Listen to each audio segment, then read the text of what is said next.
часто вы отслеживаете влияние ваших мыслей и эмоций на ваше тело?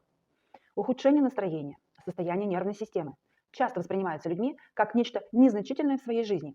И тогда на помощь приходит боль. Именно она заставляет вас обратить внимание на тот или иной орган или часть тела. Так как же связаны суставы с нашими мыслями и эмоциями? Суставы – это часть нашего скелета, которая соединяет две кости.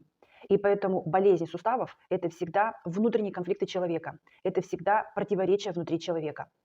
При негибкости суставов психосоматические причины могут быть завязаны на негибкости мышления, его ригидности. То есть какие-то старые убеждения, установки, которые уже не работают, и человек не может от них отказаться.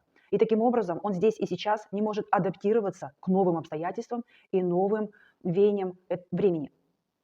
Тема костей и суставов – это про уверенность в себе, про свою самооценку и про движение вперед. Поэтому повышайте свою самооценку, верьте в свои силы и смело двигайтесь к своим целям.